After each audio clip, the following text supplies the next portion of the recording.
Some people just don't appreciate a life well lived, you know? My life was full of adventure. I had a good time in Cripple Creek. My gravesite is the most visited site in this cemetery. A lot of people didn't approve of the way I lived my life, but you can't say they didn't respect the woman I was. When they buried me here in 1897, my funeral procession was the biggest, and still is, the biggest funeral procession that this city has ever seen. You see, I ran one of the most exquisite houses of prostitution in the state of Colorado. The red light district down on Myers Avenue was home to more than 350 women, most of whom operated out of one-room shacks called cribs and charged about 50 cents to service a minor. In my house, services were $250. Today that would equate to about $9,000. So it wasn't just the type of business I was in that garnered me the good reputation I had, but it was also the quality of services my brothel, affectionately known as the Homestead House, provided to our clients. So how did a girl from Indiana get to be Pearl deVere? I was born in Evansville, Indiana, in 1885. I lived with my mother and my sister. My father had been a Civil War veteran. I was a working girl at the time, but with a more respectable job. I was a horsewoman for the Gibson Sewing Company. You've heard of Gibson Girls. That's the company I worked for. I came from a good family, but at age 26, I found myself in a somewhat delicate situation. And it was at that point in time I decided I was going to assume some control over my life and decided to make some changes. I had a very good male friend by the name of Albert Young who also wanted to make some changes. And we both knew that at that point in time, a child born from a legitimate relationship was more likely to fetch a higher fee in an adoption than a child born from an illegitimate situation. So Albert and I established a common law marriage and we headed west. The records for the birth of my child and its subsequent adoption are a little foggy, so if any of you know a baby born in this area, 1885, anybody? Okay. Well, after those events took place, Albert and I settled in Denver. Not together. Albert had his own business, I had my own life. For 8 years I supported myself in pretty good style. One can only guess how, I guess so. But in 1893 the silver market turned, and so I came to Cripple Creek. I was no fool. I was following the money, and business was good in Cripple Creek. I even fell in love. Everybody thought C.B. Flynn and I were married, and technically we were married, just not to each other. I was still married to Albert, and C.B. had a wife and son down in Manitou, but oh well.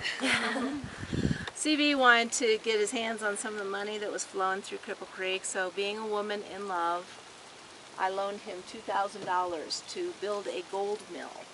But a couple years later, Cripple Creek had a horrible fire, had 2 fires in fact, in a very short period of time, and the mill burned to the ground, my house burned to the ground. C.B. wanted to start over and go to Mexico. I wanted to stay here, so with a heavy heart, we separated. And I went to the bank, and basically on a handshake loan, I got $3,000 to rebuild the Homestead House, and I did it with great style and class. The Homestead House is now a museum down on Myers Avenue, so if you get an opportunity, you can go down and check out the opulence that was so unique for that era. My girls, the girls that worked for me, they were atypical for the time as well. They were well educated, they were clean, they were well mannered. Our clients actually had to go through a background check to access the services at the Homestead House, and we stayed busy. Business was good. Turn of the century, Cripple Creek had no shortage of very, very wealthy men. I was happy again. And then CB came back. And I finally wake up and I realize CB just wanted money from me. So I gave him $500 on June 1st and bid him goodbye. Now, I was never one to let the reality of my life spoil the realness of my life. So I had a party scheduled at the Homestead House for 4 days later, And I'd already ordered French champagne and Russian caviar and orchids and an orchestra. So the party was going to happen. And it was spectacular. We had a great time. And it was really late when I went upstairs. Now, I may have been still a little distraught because this is only 4 days after CB left. Or I may have been not quite thinking clearly because of the festivities of the evening. But I took some morphine to go to sleep, which was actually pretty common at the time. But in my impaired state, I took too much and I didn't survive the night. So my family back in Indiana was notified, and my sister came to Cripple Creek to make arrangements for the funeral. And I had not been exactly forthcoming with my activities in Colorado with my family back in Indiana. They were under the impression I was a designer for the deVere gowns for the wealthy women in this area. So when my sister got to the morgue and saw me laid out and started talking to people and realized what I'd really been up to, she lifted her nose in the air and said, "That harlot is no sister of mine." And she got back on the train and went back to Indiana. Now, I still owed the bank a bunch of money when I died. Even though my business had been really successful, I hadn't paid them back. So everything went to probate, and there was no money left for a funeral. Now, Johnny Nolan was a friend of mine, and he came up with the idea of auctioning off the dress I'd worn to the party that night. It was this beautiful pink chiffon number, came from Paris. I paid $800 for it. But right about that time, we got a $1,000 check from an anonymous donor up in Denver. And the only thing that was stipulated with the check that I was to be buried in that pink chiffon gown. So at the turn of the century, $1,000 buys one heck of a good funeral. And there was a 20-piece Elks Club band, followed by a nice carriage drawn by a team of black stallions. There was a lavender coffin with red and white flowers on it. And we had to have 4 mounted policemen to handle the crowd. There were thousands that came to my funeral. It was very appropriate, very solemn, coming up to Mount Pisgah, very elegant.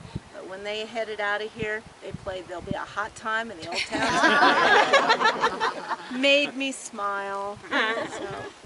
In the 1950s, the wooden marker for my grave was starting to rot, so they replaced it with this really pretty headstone.